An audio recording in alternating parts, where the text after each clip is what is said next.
kasih kepada saudara kami Allah yang dirahmati ini.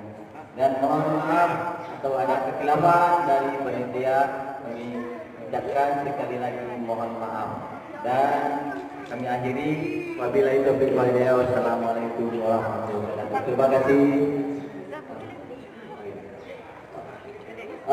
Ini ada berita kehilangan. Ini sebuah kunci Honda. Ada merek Gama. Siapa yang punya hubungi sumber suara. Pada saudara kami ada kehilangan kunci Honda, ya supaya dapat temui sumber suara. Dan juga terima kasih kepada hamba Allah yang telah berinfak dan sedekah. Ya, jadi untuk kelanjutan.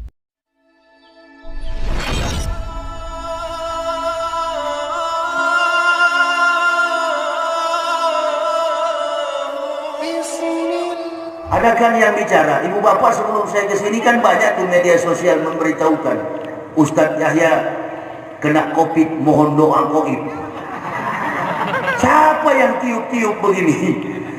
Siapa yang suka tiup begitu? Siapa yang suka fitnah?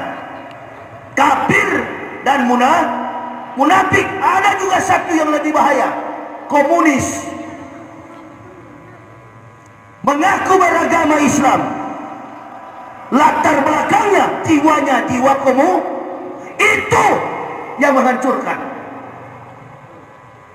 Kalau kita langsung serang kepada Pak Joko Widodo dan Pak Maruf, Allahu Akbar. Ini dua raja ini tidak paham dalam konteks persoalan negara ini. Ini kadang-kadang kita salah melangkah di dalam menyampaikan dakwah.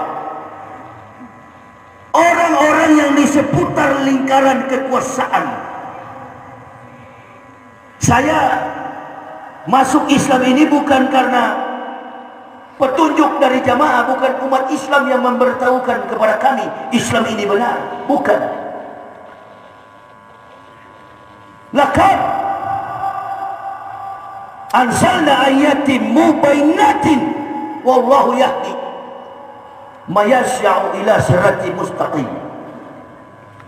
Kata Allah, kami sudah menurunkan ayat-ayat yang memberi penjelasan, dan Allah memberi petunjuk kepada siapa yang dikehendaki ke jalan yang lurus. May yahdillahu fal muhtadin wa may yudlil fa ulaika humul khasirun. Barang siapa, kata Allah, yang kami beri petunjuk, maka mereka adalah muhtadin, orang yang mendapat petunjuk.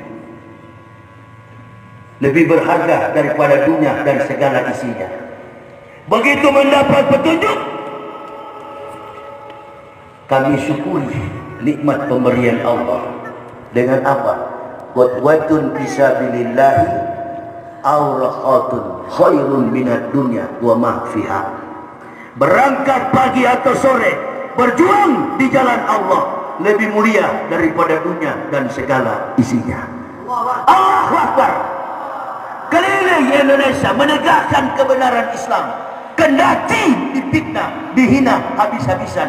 Karena itulah pesan Imam Syafi'i, cintailah, sayangilah ulama-ulama yang dimusuhi, yang dibenci oleh kafirun dan munafikun. Jauhilah ulama-ulama yang dipuja-puji oleh kafir dan munafik. Jadi dalam kehidupan seperti ini, ibu bapak, jangan pandang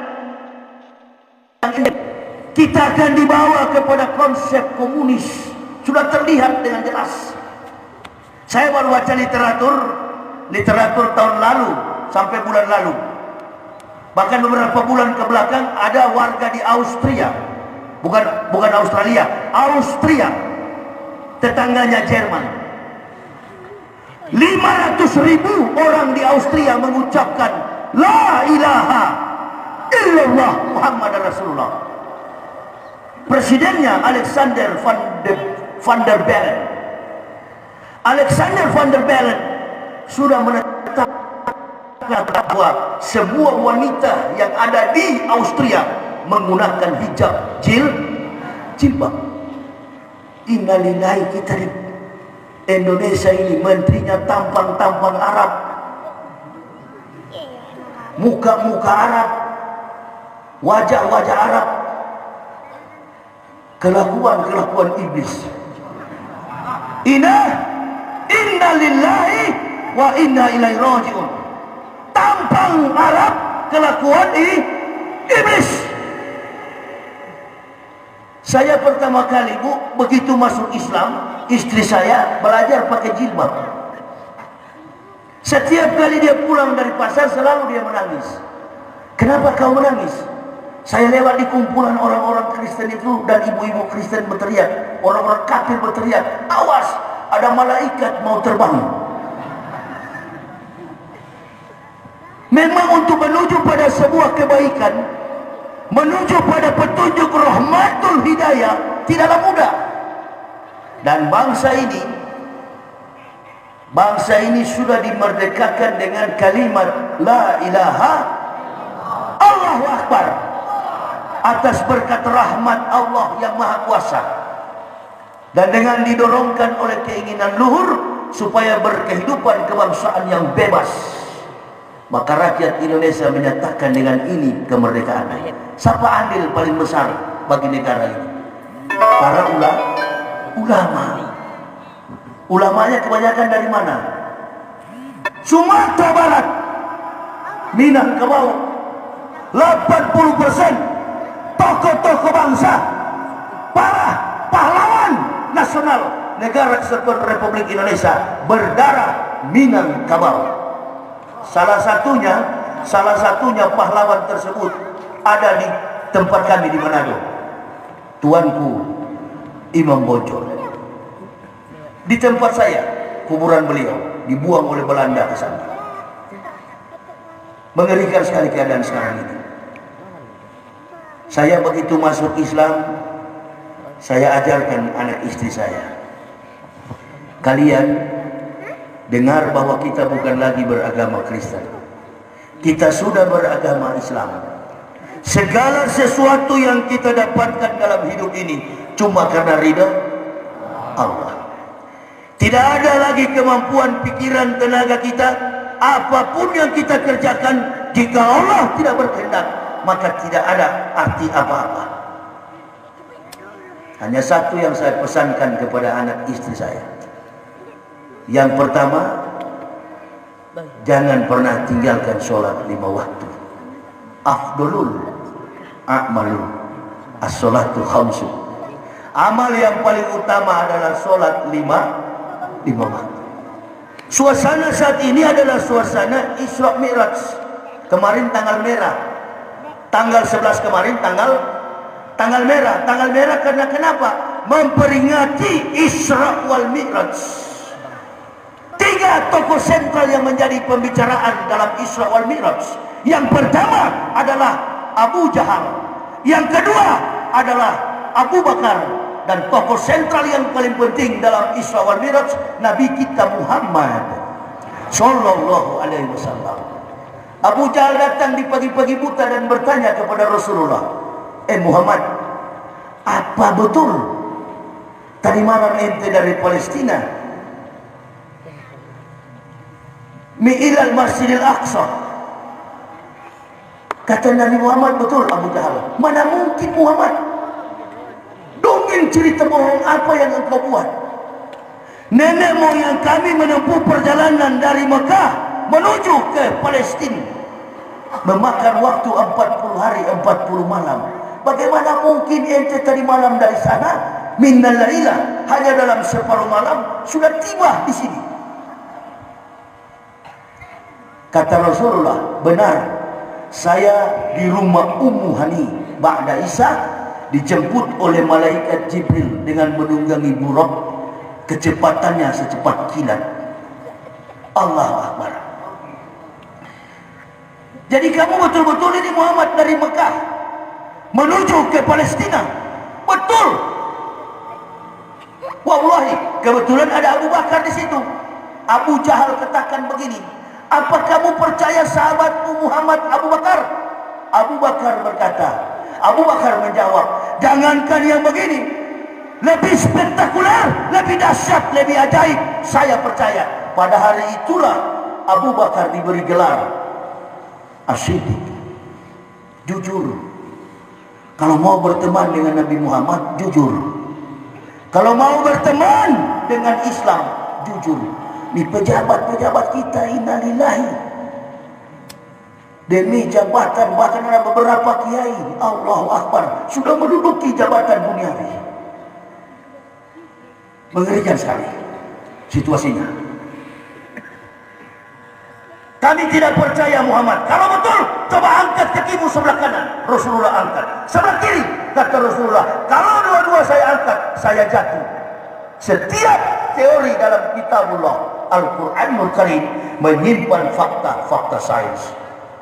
Karena Nabi yang membawa ilmu pengetahuan ke dalam dunia ini adalah Rasulullah Muhammad Sallallahu Alaihi Wasallam. Kenapa harus jatuh? Karena Nabi Muhammad tahu bahwa semua benda dan makhluk dari atas akan turun ke bawah karena ada kekuatan.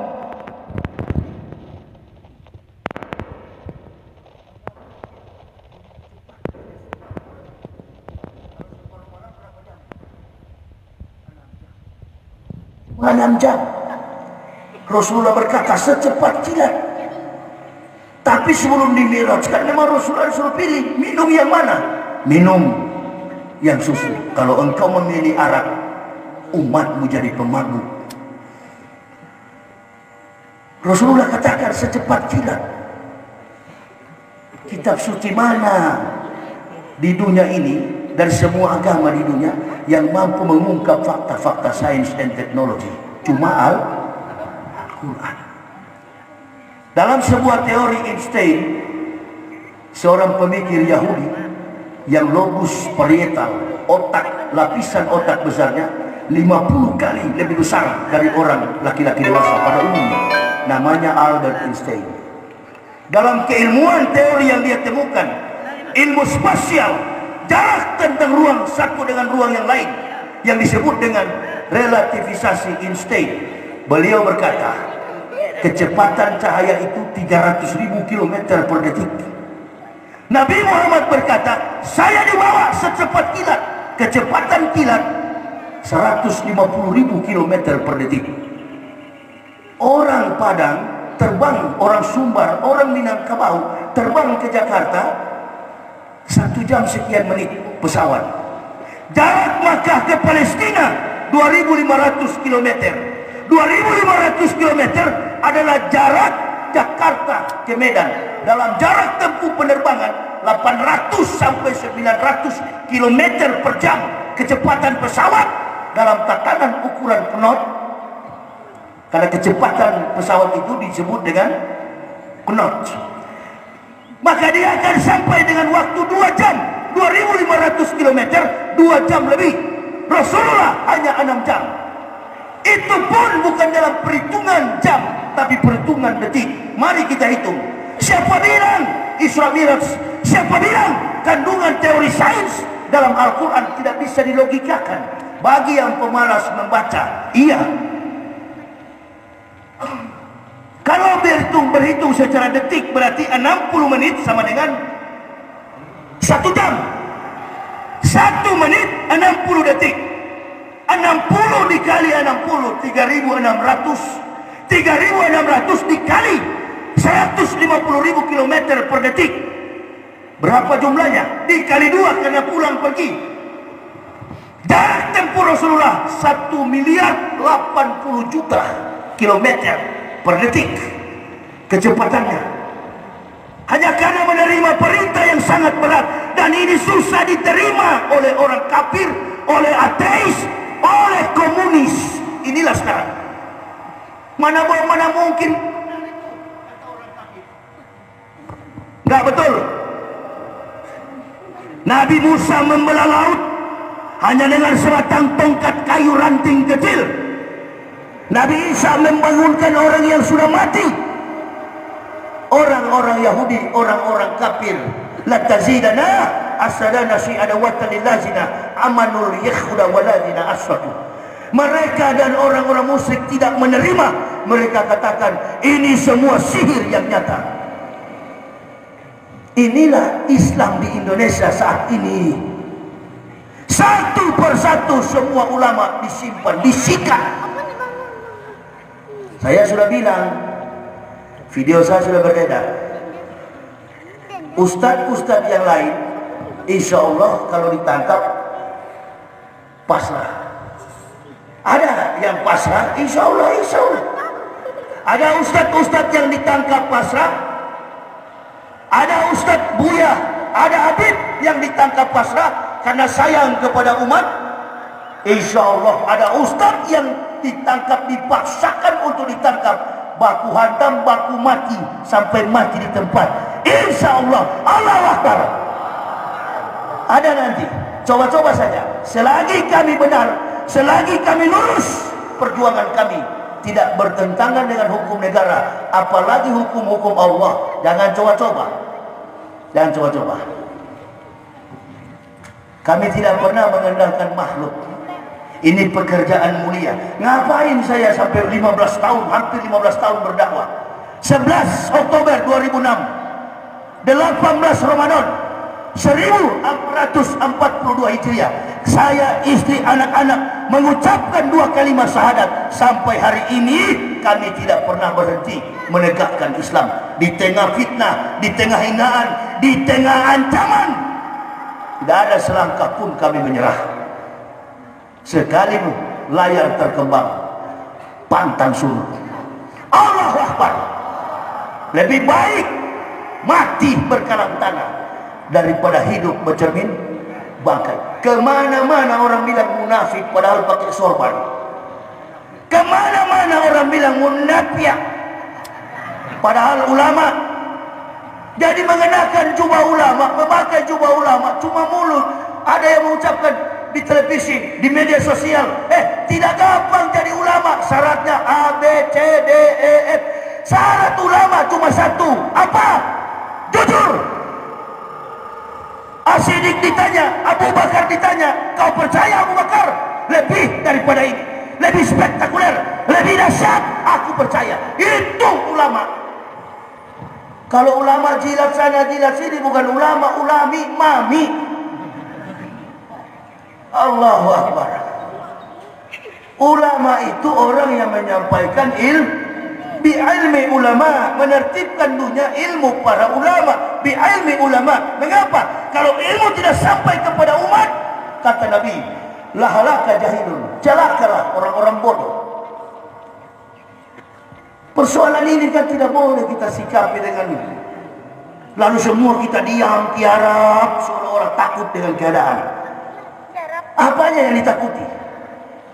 Ini bukan masalah virus, bukan persoalan COVID.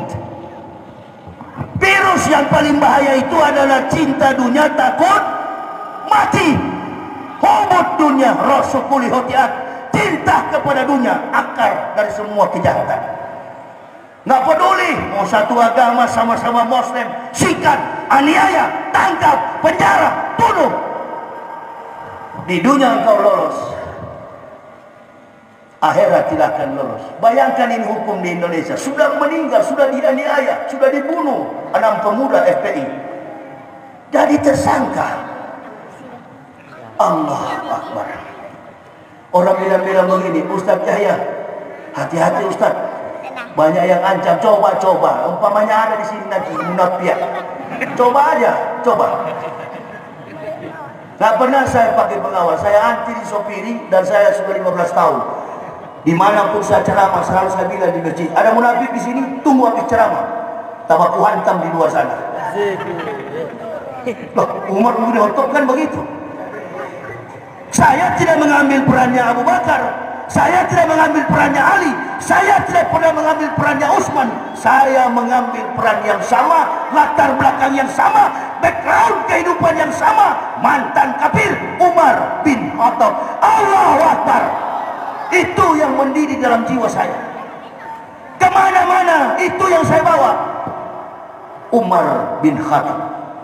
Ya Rasulullah, kalau agama Islam ini benar, kalau Islam ini dari Allah, kenapa kita ngumpet-ngumpet keluar? Kita tegakkan Islam.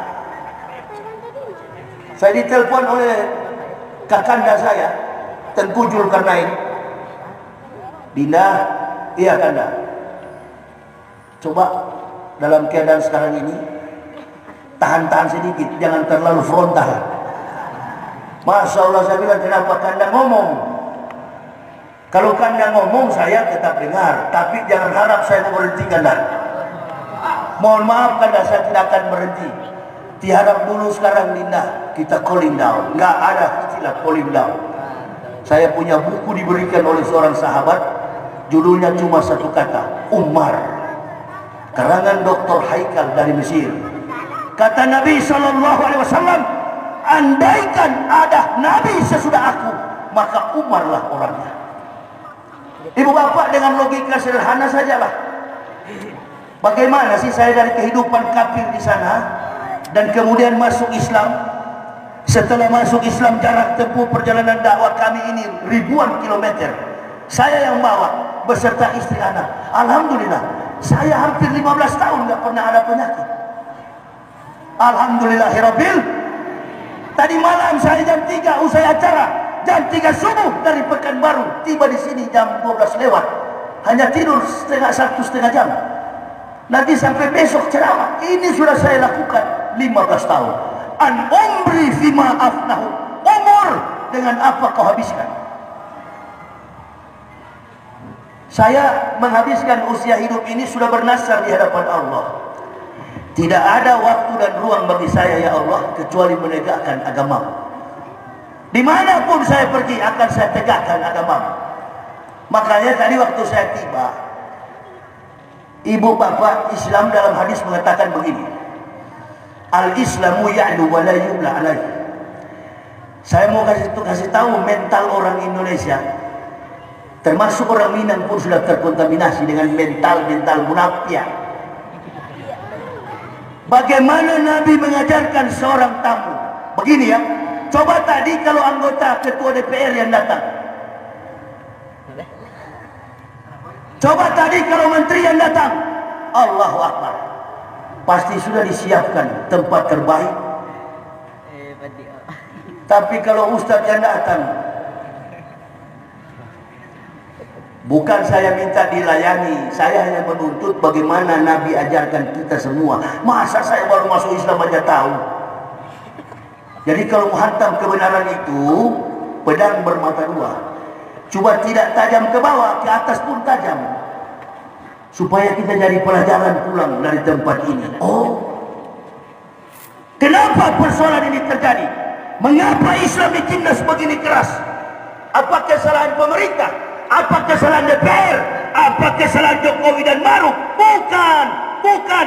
Ini ujian dari Allah. Ini adalah kesalahan kita semua. Kenapa kita pilih dia? Amin ya Rabbal. Itu satu. Dan yang kedua, coba kita bermuhasabah, coba kita introspeksi. Bukankah kita kemarin semua pemilih Prabowo, termasuk saya, kampret? Mati-matian kita berjuang memenangkan Prabowo. Tapi kenapa kita kalah? Kenapa kita kalah? Bukankah Allah Maha Kuasa, Allah Maha Besar? Makhluk tak berkuasa, hanya Allah yang memiliki kekuasaan. Kenapa kita kalah? Mari kita introspeksi. Saya terus berpikir, iya ya, biar juga doa kita benar. Sama dengan Ibrahim kita ini. Ibrahim berjalan di pinggiran pantai dalam Quran surah Al-Baqarah 260. Dia berjalan, dia lihat ikan-ikan mati, makhluk-makhluk di pinggiran pantai mati. Dia bertanya, bagaimana kok bisa mati? Keimanan Ibrahim mulai drop, mulai turun. Dia bertanya kepada Allah, dia mencobai Allah. Ya Allah, kaifa tuhyil maut? Tunjukkan bagaimana engkau bangunkan orang mati. Kata Allah, sudah siang malam Ibrahim, aku bersama-sama denganmu. Masihkah engkau ragu? Bukan ya Allah, tapi saya ingin menambahkan supaya keyakinanku semakin kuat. Kata Allah, coba ambil 4 ekor burung, cincang dia, darahnya, bulunya, dagingnya, campur dalam satu belanga, letak burung itu dalam keadaan utuh. Apa konklusinya? Kenapa kita kalah? Karena kita berjuang kemarin membusungkan dada. Kita berjuang kemarin terlalu barang di dunia ini. Kita bukan malaikat. Maka lillahi ayat kisami waladin subhana isaqoda amran fa'ina ma yaqulullahu kun. Sekali Allah katakan jadi, enggak bakal kecewa yang kita terima. Jangan terlalu memandang lawan. Kita sudah sering lihat pertandingan di mana-mana, tinju, karateka, taekwondo dan lain sebagainya. Kalau di manusia satu, juara dunia sekalipun, kalau sudah ada kesombongan pasti jatuh. Ini. Tapi di satu sisi juga kita berpikir, kemungkinan kalau Prabowo jadi menurut Allah barangkali lebih buruk daripada ini. Bisa jadi, Pak. Bisa jadi. Pak Prabowo, Pak Jokowi, Pak Maruf, Pak Sandi, itu adalah memori lama. Hanya kepanjangan kekuasaan Allah untuk membuktikan, hei umat Islam, aku sedang menguji kalian. Saya sudah sering katakan kepada pemimpin-pemimpin ormas, jangan kita merasa diri besar karena banyak pendukung. Wallahi dijauhkan Allah dari berlipat-lipat kali banyaknya. Tapi saya tidak pernah merasa bahwa ini jamaahku. Beda dengan di dulu di pendeta, Protestan, Katolik, Pantekosta, Betel, Gergaji.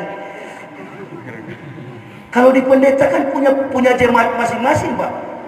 Protestan tidak boleh ke Katolik, Katolik tidak boleh ke Pantekosta, Pantekosta tidak boleh ke Betel, Betel tidak boleh ke Gergaji. Karena aturan kitab sucinya, ajarannya, dogmatikanya, liturgikanya, tata cara ibadahnya, hukum-hukum syar'i ibadahnya beda dengan umat Islam. Coba tanya orang Pantekosta, kau bisa pergi masuk gereja hari Minggu? Tidak bisa. Kenapa? Beda tata cara ibadahnya. Tuhannya sama Yesus, tapi kitab sucinya beda. Kita orang Islam sama. Saya tadi lewat di sana, masjid di bawah sawah itu. Pas masuk asar, Allahu Akbar, Allahu Akbar. Kok ajarnya sama dengan di Cibubur? Sama, Pak. Sama. Kalau di Kristen tidak.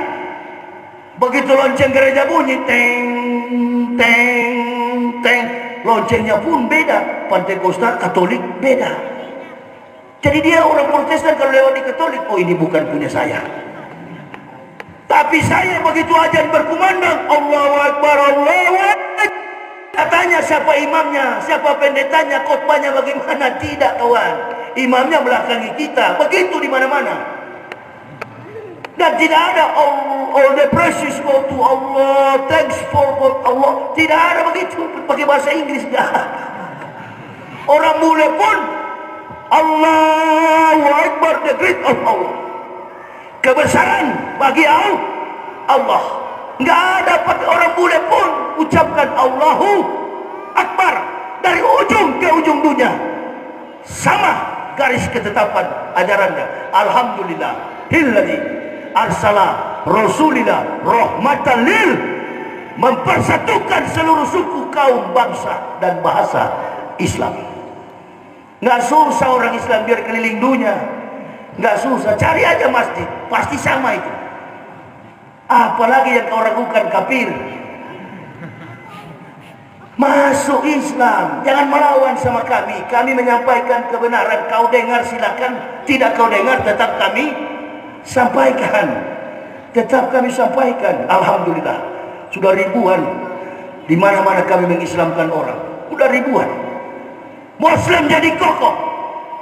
Itu tujuan dakwah saya dan keluarga.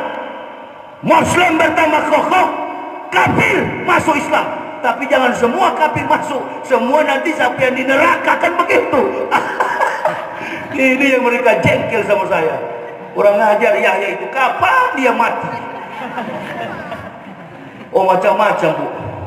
Macam-macam mereka fitnah, Bu. Coba lihat di internet. Bahkan mereka katakan saya lagi di penjara.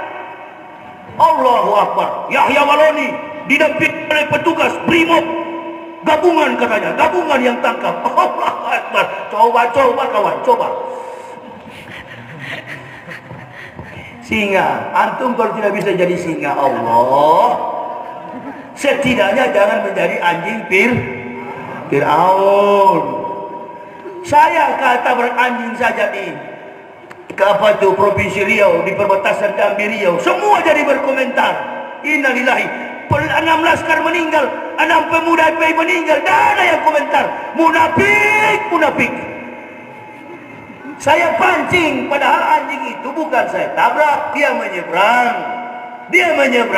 Situasi politik pada waktu itu hanya beberapa orang yang bela 6 laskar, termasuk kami yang berteriak di atas. Nggak ada yang bela. Ini rajal-rajal yang jago-jago bahasa Arab, jago-jago hadis, jago-jago tafsir, semua tiarap karena takut kepada rezim. Dikasih makan rezim, bagaimana nggak takut? Saya yang ngasih makan orang awak. Saya yang kasih makan orang Melayu. Dari mana? Dari Allah. Nggak ada saya takut. Nggak ada. Jadi anjing itu menyeberang, di sebelah ada nenek-nenek jual duren. Saya ini kalau bawa mobil kecepatannya minimal 80. Sebab kalau lambat ngantuk. Di tikungan-tikungan kecil aja saya balap sampai istri saya pertama-tama mau jantungan, tapi karena sudah biasa. Coba tanya dia, Bu, berapa kali kita masuk jurang? Berapa kali saya ganti mobil? Oh, kok jatuh jurang, Pak? Sudah jatuh, angkat barang-barang, pulang naik bus. Itu mobil, udah biar aja orang makan di situ. Kasih tinggal di situ. Ustaz, ada kuncinya biar kami perbaiki. Oh iya, tapi saya mau pikul ke Jakarta malas lagi. Perbaiki aja. Ada jamaah yang tahu, ambil. Tapi anehnya setiap kali masuk di jurang, bukan di jurang yang di jurangnya kafir. Jurang yang memang mayoritas bos. Allahu Akbar, Allah tahu uji di sini dia, jangan di tempat kafir. Kalau di tempat kafir bilang, karena menyangkal Yesus. Ya, tepuk tangan dia itu gara-gara menyangkal Yesus. Jadi cari tempat yang aman. Nggak pernah kami takut dengan bahaya apapun. Begitu saya belok, saya kena laju, anjing itu menyeberang. Apa saya rem atau saya tabrak? Rem atau tabrak? Kalau bapak rem, ibu yang dengan bapak tak guling-guling, mampus di situ. Makanya kalau tidak tahu secara teori, jangan mengimplementasi dalam konteks pembicaraan tekstual. Kalau tidak paham secara praktikal, jangan bicara soal teori akan menjadi sempurna apabila ada pembentukan opini daripada praktik. Orang sarjana pun harus melalui apa? Praktik kerja lapangan untuk membuktikan teori. Mana mungkin, jangankan tabrak anjing, tabrak bunuh semut aja nggak boleh dalam ajaran Islam. Orang sudah panggil saya Ustaz, saya tahu ilmu itu, tapi saya bikin suasana supaya saya mau lihat, saya mau bongkar, saya pancing supaya dia keluar. Mana yang benar? Oh, keluar semua, kawan. Sebagai pejuang akhirnya saya hati-hati. Oh, dalam bahasa orang Minang, musuh yang paling bahaya, enemy in the blanket. Musuh dalam selimut, tendang dari dalam, tikam dari dalam. Reputasi suami mana yang paling cepat, Bu? Dijatuhkan oleh antum atau oleh tetangga? Reputasi suami mana lebih cepat dijatuhkan, oleh ibu-ibu, oleh istri atau tetangga? Istri. Reputasi istri mana paling cepat dijatuhkan, oleh suami atau tetangga? Ini yang sedang berlangsung di negara kita. Ditabrakkan kepala kita, diadu domba antar sesama Muslim. Orang-orang yang dari kafir masuk Islam tidak ada yang sudah jadi ustaz. Oh, betul kata orang tua-tua, bakar emas itu, mau lihat mana emas murni itu harus dibakar. Pejuang itu, petarung itu, dia muncul pada waktu saat peperangan, saat pertarungan. Dan pengecut, pecundang itu, begitu ada perang, dia tiara. Nanti lihat ya kalau Indonesia sudah aman. 2024 Jokowi mulai turun, sudah turun. Mulai di masjid-masjid, bidah kafir kepada sesama Muslim. Ukuran jenggot beda, bidah. Ukuran kaki celana beda, kafir. Ini maksud saya. Allah menghukum kita karena kita suka berkelahi dalam rumah. Masya Allah. Rumah tangga biar gaji pas-pasan, ibu, bapak, saudaraku.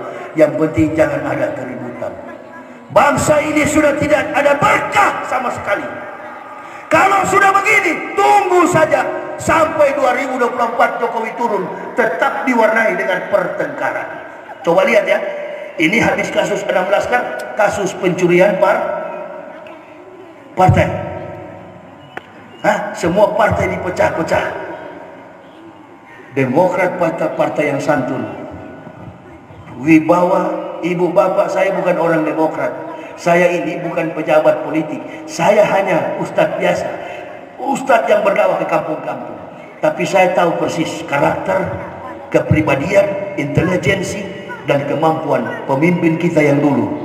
SBY, Susilo Bambang, Masya Allah, 10 tahun membimbing kita dalam segala lini kehidupan, baik dalam konsep politik, konsep teologis, sampai aspek sosio-kultur dalam kehidupan bermasyarakat. Kita merasakan keberkahan dari Allah. Gak pernah ada Islam diadu domba, gak pernah ada ulama diadu domba, gak pernah ada pejabat diadu domba, gak pernah terjadi ulama dijadikan sebagai sasaran tembak hanya karena kepentingan 9 cacing dari Cina. Ini Habib Rizik di dalam ini karena kepentingan 9 cacing naga, Taipan Cina yang sudah menguasai Indonesia. Sabarlah ibu bapak, masih banyak orang-orang yang jujur. Nabi pernah ditanya oleh sahabat, ya Rasulullah, kami sudah tidak tahan ya Rasul, kami sudah tidak lagi suka dengan kepimpinan pemimpin kami, gerak politiknya, kebijakan politik yang sering diambil, kami menjadi rugi ya Rasulullah.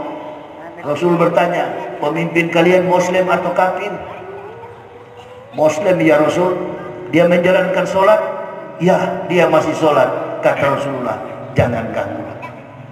Bersabar jamaah, karena kawan dua yang mimpin kita ini dua-dua muslim, dan mereka masih sholat. Apalagi rajal yang di samping ini tidak tunggu periode presiden habis, umur saja masih iya kan. Artinya iya ya. Mudah-mudahan sampai 2024 kita doakan, mudah-mudahan. Karena walaupun bukan perlakuan Pak Jokowi dan Pak Maruf dalam manuver politik, tapi akan membawa kepada hal itu. Kita masih hormati, masih menunggu komando ulama. Kapan? Karena kami masih menghormati dua rajal ini masih sholat. Itu saja. Kalau dia sudah tidak sholat, Pak SBY itulah pemimpin yang santun, pemimpin yang paling bijak. Anggota-anggotanya korupsi, beliau yang suruh tangkap. Bahkan besannya sendiri masuk penjara gara-gara korupsi. Sekarang Pak SBY dihina-hina, dicaci maki, difitnah. 4 kekuatan yang melopong Islam: Syiah, kafirin, komunis, dan munafikun. Kenapa Syiah? Kenapa kafirin? Kenapa komunis berani? Karena kelompok munafik. Ya ayuhan nabiyyu jahidil kufara wal munafikin waqlus alaihim wa bawahum jahannamu wa bi'sal masir. Wahai Nabi, wahai Muhammad, wahai Rasulullah, berjuanglah, perangilah orang kafir dan munafik. Waqlus alaihim, dan bersikap keras kepada mereka. Sesungguhnya tempat kembali mereka neraka jahanam yang sangat pedih. Jadi yang merasa berat dalam perjuangan ini karena kita dihadapkan dengan saudara yang munafik ini. Bisa jadi ada duduk dalam sini, lihat aja pantatnya, kalau sudah keluar masuk sudah dia itu. Iya, mau tersinggung tidak apa-apa. Saya datang di sini bukan Ustaz imanum fi amplopihim. Kalau imanum itu kan suka puji-puji supaya, apalagi ada orang kaya, dia puji-puji supaya dapat duit. Tidak begitu. Pokoknya kalau ceramah, hitam katakan hitam, putih katakan putih. Sahabat, tersinggung silakan tersinggung, tidak senang silakan tidak senang. Saya tanggung risikonya. Iya, kita ini bukan pekerja politik, kita ini pendakwah. Kalau kita tidak sampaikan, kita yang akan kena. Kita yang akan kena. Allahu Akbar. Ibu bayangkan, bapak bayangkan, saudara bayangkan. Budaya orang Minang, adat bahasa di Sara bahasa di kita.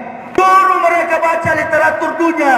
Presiden Austria Alexander van der Bellen mewajibkan seluruh wanita Austria yang kafir sekalipun pakai jil untuk menghapuskan apa? Islamofobia.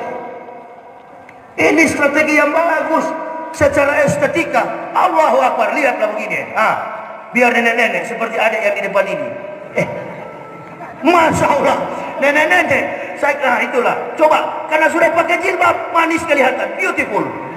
Iya. Saya dulu waktu masih pendeta di atas mimbar gereja, biar sudah keriput, baju satu tali, short pendek. Padahal sudah mau mati. Bergaya-gaya, Europe style. Secara estetika, al-Islamu ya'lu wa la yu'la alaihi. Agama Islam agama yang tinggi etikanya, tinggi akhlaknya, tinggi penampilannya, jauh dari maksiat.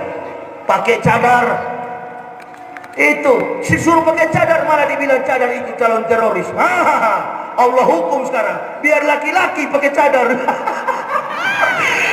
Allahu Akbar. Ente mau main-main dengan Islam. Sekarang biar laki-laki pakai niqab. Ada orang bilang, Ustaz, saya dengar di YouTube Ustaz gak pernah pakai apa itu. Lebih baik mati dan kau tembak saya tidak mau pakai itu. Nggak pernah saya pakai. Kemarin di apa itu Bangkinang bagi-bagi apa itu masker. Tolong Ustaz, ada polisi di luar suruh pakai. Kau suruh ke sini tembak mati saya. Ambil saya buang begitu. Orang tidak cocok lah ini sehat-sehat begini suruh pakai masker. Kasih pakai masker sana itu yang penyakit, koruptor segala macam itu. Yang sudah mau mati, bila perlu maskernya taruh racun supaya cepat mati. Nggak ada itu. Ini kenapa? Ini ketakutan semua. 20% oksigen mau diserap oleh masker. Kalau antum penyakitan datang ke sini pilek, biar tidak ada isu virus, COVID. Mau COVID 10, COVID 200. Sampai ada imam di Jakarta mimpin sholat subuh, saya pikir sumbing.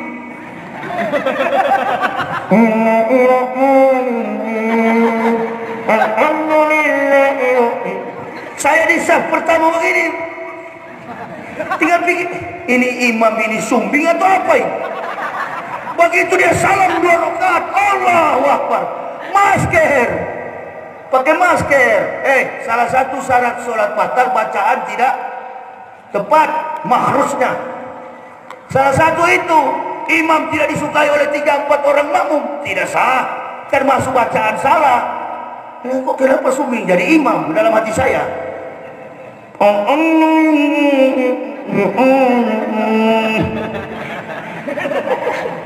Begitu ceramah, itu kan saya kuliah subuh, ceramah subuh. Begitu ceramah, bukan ceramah, saya kucukil-cukil tuh imam. Kau ajar orang, menuntun orang dalam kebahagiaan surga, kau sendiri tidak taat. Bukalah dulu kawan. Apalagi tabligh akbar begini, nggak ada virus. Percaya, Pak Jokowi bikin kerumunan banyak tak pakai masker, nggak dipersoalkan. Betul apa betul? Habibah Rizik Syihab bikin maulud Nabi, langsung dipenjara, ditahan sampai sekarang. Innalillahi. Tunggu saja. Dipikirnya kalau Habib ditahan, yang lain mau diam. Ini lebih baik mati saya daripada tidak berdakwah, menyampaikan. Gatal mulut saya ini kalau tidak menyampaikan yang begitu. Kapan Ustaz saya kan bilang jangan cuma Habib ditangkap. Ada nggak di YouTube? Jangan cuma Habib, semua kami Ustaz ditangkap. Kenapa pilih-pilih? Tangkap semua, tempatkan kami di penjara, biar kami bikin pesantren di dalam. Begitu keluar jadi harimau, jadi singa.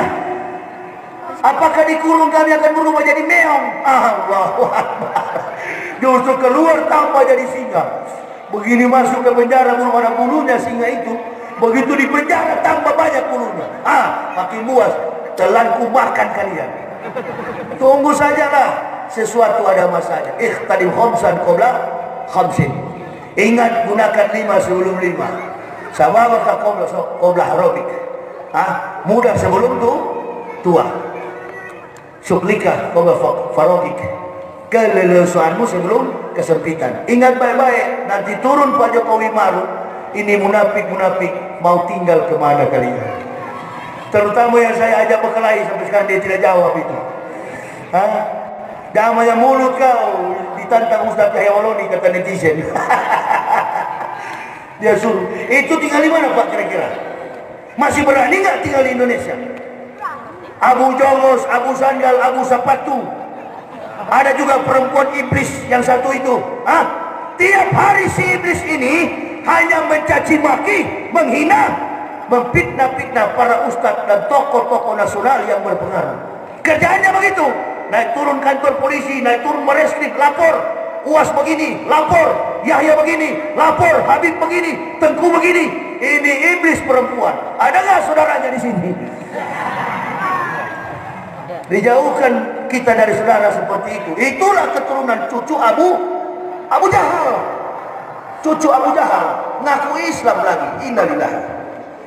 Ini perempuan ini. Iblis perempuan. Suka lapor ke sana kemari.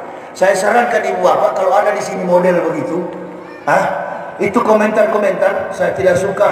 Habib Rizik, saya Muslim. Oh, dia bilang dia Muslim. Saya Muslim. Tidak suka Ustaz Abdul Somad, tidak suka Yahya Waloni, tidak suka Ikal Hasan, tidak suka Ustaz Adi Hidayat, tidak suka Zulkifli Muhammad Ali. Semua kami orang-orang di lapangan. Padahal saya orang Manado, Zulkifli orang Bukit Tinggi, orang Minang, Tanggawa. Tengku Zulkarnain orang Medan, UAS orang Melayu, Riau. Mana pernah kami kumpul-kumpul? Nggak pernah. Kok kami bisa sama? Kami bisa sama wataknya, kultur budayanya, secara antropologi, linguistik, bahasa dan budaya kami beda. Kok bisa sama kami dalam perjuangan? Konsepnya karena kejujuran kepada agama dan umat. Syarat menjadi ulama cuma satu, jujur kepada Allah dan Rasul, terutama jujur kepada umat Islam. Jadi antum kalau benci ustaz, benci ulama, benci mubalik, saya sarankan pada sore menjelang malam ini, antum berhenti lagi mengaku Islam. Besok pagi menghadap pendeta baptis murtad dari Islam, supaya warnamu jelas dan kita berhadapan. Betul-betul kamulah lawan. Kalau abu-abu kita ragu berjuang. Ini jadi jamaah mau cari tahu kenapa kita belum bergerak. Karena kita takut dengan kita yang dihadapkan sudah berdarah-darah, yang jadi korban adalah Muslim. Ini berapa ini kafir-kafir dan komunis bertepuk tangan di belakang. Itu yang kami. Sebenarnya saya sudah mau komando. Tahan-tahan dulu Ustaz. Jangan dulu berteriak. Saya berteriak satu kali semua satu Indonesia ini. Itulah, kami masih menghormati. Begini, ada polisi tentara jaga. Itu tetap saudara-saudara kita, karena mereka juga jangan mau kita diadu domba. Ini komunis punya permainan mengadu domba antara aparat dengan masyarakat. Imbas daripada kebrutalan para pejabat-pejabat negara, mereka bikin gaduh. Ujungnya adalah konflik pertikaian antara aparat dengan masyarakat. Jadi kami mau ditangkap untuk apa? Justru kami membantu tugas pemerintah. Kalau pemerintahnya betul-betul cinta kepada negara dan pemerintahan rezim beda. Rumah ini apa ini? Masjid ini masjid. Ini negara.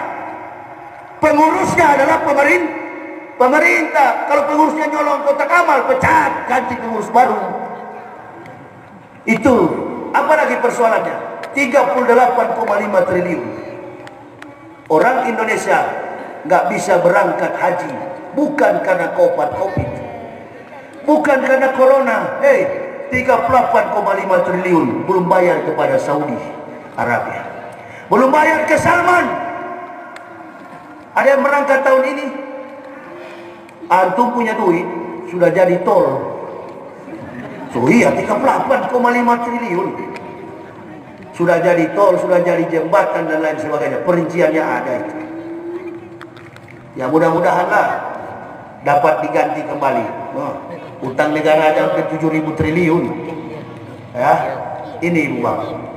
Inilah melawan kekafiran dan kemunafikan. Lawan dengan dakwah. Nanti ada satu masanya kita akan turun diperintahkan oleh Allah. Itu. Kalau sudah turun jati-jatinya, Islam ini nggak bisa habis. Islam ini nggak bisa kalah. Tapi tidak menutup kemungkinan Islam bisa lenyap dari bumi Indonesia. Kita berdoa bersama supaya hadir para pejuang-pejuang yang berani menegakkan, menyuarakan kebenaran ini. Karena semua sudah pada ditekan ini. Jamaah ini Ustaz tinggal ente ini yang masih. Ya bagaimana lagi? Saya bekas kafir mau cari apa lagi saya? Kalau yang lain mungkin masih mau pikir mati, saya tidak ada pikiran soal itu. Yang ada di pikiran saya, tampil di jemaah, kopi, rokok, nasi itu. Kopi. Ya nanti saya minum. Ya, kopi. Yang penting ada kopi saya sudah senang itu pulang. Jadi kira-kira begitu Ibu Bapak. Mari kita satu saja jujur kepada agama ini. Tanamkan itu kepada anak cucu kita. Mudah-mudahan nanti bulan Ramadan saya akan keliling roadshow Ramadan di Riau. Siapa tahu juga di Sumatera Barat bisa dikondisikan. Jadi kita mulai jam-jam begini sambil menunggu buka. Kita tabligh akbar lagi, kita hantam lagi, kita guling lagi, kita giling lagi. Mohon doa jemaah. Allahu Akbar. Mohon doa dari seluruh jemaah biar kami sekeluarga tetap sehat selalu. Karena hanya doa jemaah lah yang membuat kami selalu kuat dalam membicarakan, mendakwahkan Islam ini. Mohon doa bagi kami sekeluarga, Ibu Bapak, dan kami juga mendoakan mudah-mudahan jamaah senantiasa ada dalam keberkahan nikmat kasih sayang Allah. Daerah ini dan seluruh kita orang Indonesia diberkahi. Jamaah kita di seluruh Indonesia, negara dan tempat ini menjadi negara dan daerah yang baldatun thayyibatun wa rabbun ghafur. Saya kira ini yang bisa saya sampaikan. Oh ya, Ibu Bapak, untuk melihat perjalanan dakwah kami dan syiar agama ini, saya dalam berdakwah membawa buku karya tulis saya dengan judul Kebenaran Islam Menurut Mantan Pendeta. Ini biodata saya dengan bergambar kami sekeluarga masuk Islam. Inilah biodata saya mewisudahkan para pendeta. Yang baju putih, jangan pernah percaya fitnah yang ada di internet. Ini dokumen baju lengkap putih, saya. Mak Bagaimana Dayat. saya mempendetakan para pendeta dulu. Jadi silakan Ibu Bapak, bagi yang ingin memiliki buku ini, ambil saja di mobil Ambok, tapi bayar. Tak ada gratis. Kalau tidak pakai begini, mobil saya tidak bisa sampai di sini. Saya pernah pakai air wudhu taruh di mobil, tidak hidup mobil saya starter. Dari Ambok bawa ini, silakan ganti cetaknya, 100.000 cetaknya.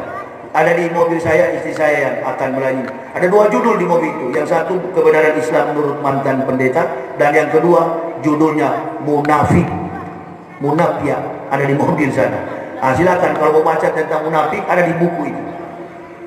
Bagi Ibu Bapak yang berminat tidak diwajibkan. Bagi yang berminat silakan ada di mobil saya. Saya kira itu ya yang bisa saya sampaikan.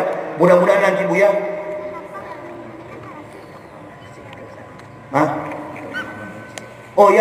Oh ya, ini ada kita memori masjid ini ya.